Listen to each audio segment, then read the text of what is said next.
Hey everyone, welcome to episode 257, Calming Our Energy.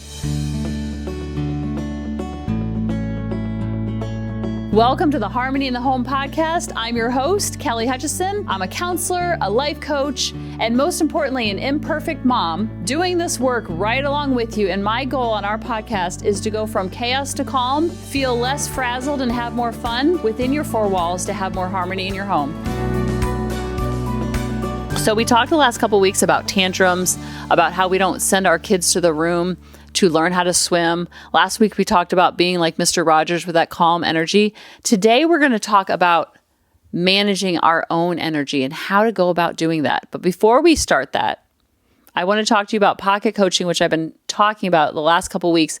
And it is so powerful to hear from so many of you on the go of how things are going. Because a lot of times it's hard to match up schedules and it's hard to encapsulate everything if we're just meeting weekly or every other week or monthly to go over the daily grind stuff, because the daily grind stuff is when it really happens. So pocket coaching is a way to get coaching along the way and on the go via Voxer, which is like voicemail meets walkie-talkie, to share specific examples of what happened that morning where you lost your cool or your spouse lost their cool, and how you reacted to it. Because if you spend all of your time trying to manage and fix and control your kids, you will find it is a lot of wasted energy, because the only person we can control in life is ourselves. And what's the cool thing is once we start managing our own emotions, our kids start to learn how to do the same, and they become calmer, more chill kids in the process. So I want you to listen to something that I heard on Dr. John Delaney. I was on like a John Delaney kick for a while. I listened to almost his entire YouTube. Not really, but then I found his TikTok, and I love this TikTok about he and his wife setting the tone of the energy within the house. My wife and I, man, when our marriage got dicey and we sat across the table, it was really like an adult conversation. Are we going to keep doing this? And what are we going to have to do to map our way out of this? We asked ourselves a question because we both read a lot. She was Dr. Delaney long before I was. She's way smarter than me. We can manipulate words. We can come up with really eloquent sayings. And we asked ourselves a different question. What do we want this house to feel like when you get home? And I was like, man, I want this house to feel warm. And I want you to, when I walk in the door, I want you to turn around and throw something at me because you're laughing. And I want my daughter to come charging at me with a pillow and a stick, and I'm in a sword fight I didn't even know I was in. I want my middle school son making fart noises. I want warmth. And she goes, okay, what has to be true in our home for that? That means I'm going to have needed your help the night before. That means I'm going to need you to do what you need to do. Stop, go to the gym, stop, go to the coffee shop, stop and journal, stop and call a friend, so that you don't bring your last 2 meetings into the house when you walk in the front door. I'm going to need you to sit in the car and meditate for 3 minutes, whatever that looks like, because we want this to feel like this. And for two thinkers, for two overly cynical, let's figure it, that was a different exercise, man. And getting from that to now, that's a different proposition, man. To me, you're talking about a different measurement of success. That's it. Success isn't measured by the money we bring in. It's measured by the amount of freedom that we have, as defined by my family, not by what other people say is success or is freedom. And I love the question you're asking. You're essentially asking here, what do I want my average Wednesday to look like? Yes. Not like, what's the grandiose achievement? Solve for Wednesday. Right. Yes. Can I solve for Wednesday, as opposed to, if I just sell enough books, then my family will be happy. If I get the right number of speaking gigs, I'll be happy. If I get the promotion, then I'll be happy. If my kids graduate high school, then I'll be happy. Well, what does that mean? I can't be happy until they graduate high school?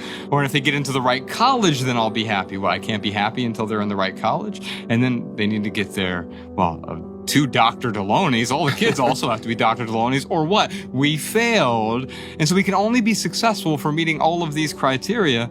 That seems like a recipe for failure. But if you solve for, what do I want my average Wednesday to look like? What is it like? Yeah, what is it going to feel like to me? When I come home, what do I want on a Wednesday? Not when the achievement has happened, because those things are blips on a radar that show up occasionally. And you can celebrate those and they can be wonderful. But if you need those to feel successful, you're going to feel like a failure your entire life. Oh, Can you believe how good that is? That is the epitome of what we talk about for 250 something episodes about energy and nonverbal. Kids pick up on all of that. And it's very contagious.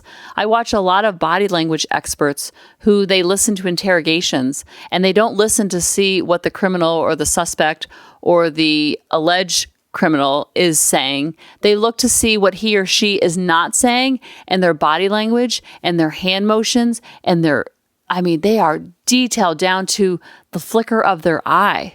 And that energy is something that we are in control of. We cannot control our kids' energy. But we also don't want to be a happy, woohoo clown if they're sad and had a tough day. It's okay to match their energy. It's okay for them to feel disappointed. It's okay for them to feel sad. During those times, we don't make it mean anything about us. We just learn to hold the space in the process and mirror their emotions just like we would if we're talking to a friend. Sounds like a tough day. If your kids get in the car and they're complaining about their day, the first thing we want to do, I do it all the time too, we want to solve it. Well, you should talk to your teacher. You should tell that friend to stop. Instead, that sounds overwhelming. That sounds stressful. That's a lot to manage, buddy. I bet your heart was really sinking when that happened, when you didn't get picked or you didn't have anybody sit with on the playground, play with on the playground or sit with at lunch.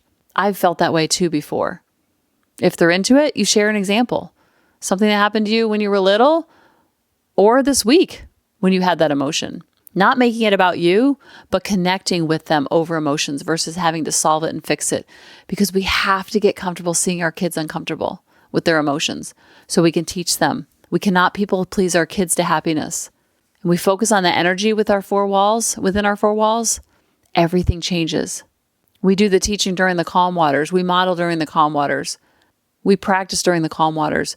Then when the rocky waters happen, they know how to row in their canoe. Because they've had lots of practice, lots of role modeling, lots of examples. And this is something they'll carry with them forever. They'll replicate that average Wednesday because it's going to be all they know. You can yell and scream all day, every day. That's going to be all they know. You can focus on an average Wednesday, and then that's going to be all they know. And then they're going to go and recreate that in their adult and young adult relationships. And that is where you get true happiness. Because you're focusing on the little things versus the big things and not having destination addiction that once they are potty trained, you'll be happy, or once they're out of first grade, they'll be happy, or once they're in middle school, or once they're driving, or once they're in college, or once they have a baby, or once at whatever stage that you're at right now with your kids, it's very easy to say, once they get blank, then I'll be happy, or they'll be happier. But then it just turns into this game of destination addiction where you're on a race to nowhere.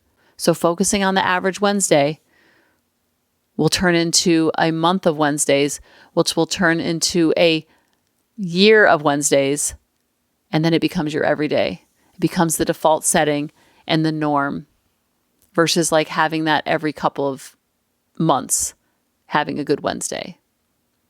Focus on the little things, which are really the big things, and you'll have much more harmony in your home. I love you guys, and I'll talk to you next week. Bye-bye.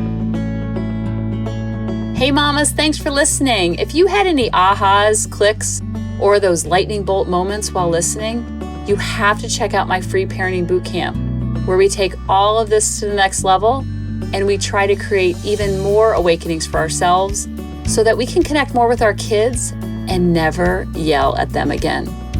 You can sign up at www.coachingkelly.com. And if you really want to fill up my love cup, send me an email of what your aha was, what your click was, what was that lightning bolt moment while you were listening. I want nothing more in life than for you to have harmony in your home and to learn how to be an imperfect mom like me, which allows your kids to be imperfect too, each and every day. Thanks for listening.